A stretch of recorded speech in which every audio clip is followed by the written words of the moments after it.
Last season, Formula E brought circuit racing back to Switzerland for the first time in over 60 years. And now we're here to do it all again in the Swiss capital of Bern, on a hugely challenging track and a pretty unique paddock setup. Competition is at its hottest. There's everything to play for in the final 3 races of the season. It's make or break, so let's take a look at what to watch out for.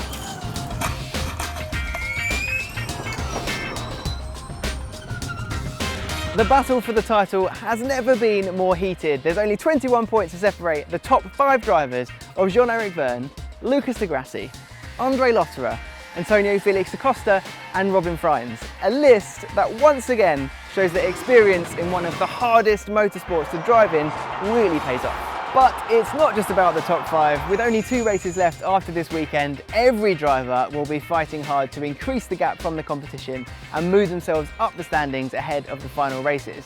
And just to give you an idea of how much those championship standings could change, there's only 17 points between 13th and 6th.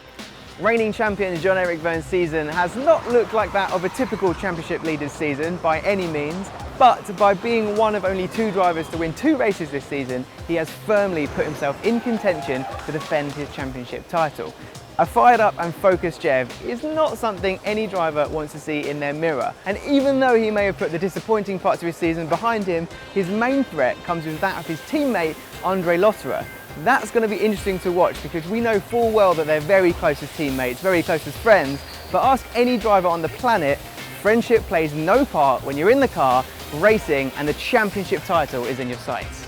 Another former champion, Lucas di Grassi, the only other driver to win twice this season, took the win last time out in Berlin in his team, Audi's home race. They haven't had the strength that they had last year this season, but it is a victory for Audi again in Berlin. Now that win and the crucial points that came with it put Lucas second in the championship, only 6 points behind Jev. The battle of 2 former champions, both looking for a second title, is going to make for a very heated end of the season. The Swiss E-Prix is a home race for 2 drivers, Nissan's Sebastian Buemi and Venturi's Eduardo Mortara, so it's safe to say the home support will be strong with them this weekend. After a bit of a disappointing season, Buemi bounced back with a podium in Berlin and since then has even furthered its momentum by winning Le Mans for the 2nd time. Only the best in Formula E, so Seb will be looking to score major points and impress the home crowd here in Switzerland. So those are just a few things to look out for ahead of the race, but as always we want to know what you think. Who will take the top spot of the podium in the penultimate event of the season? Will that winner go on to win the championship title? And if not, who do you think will? And who will come out on top in the battle of the former champions? You know what to do. Let us know in the comments.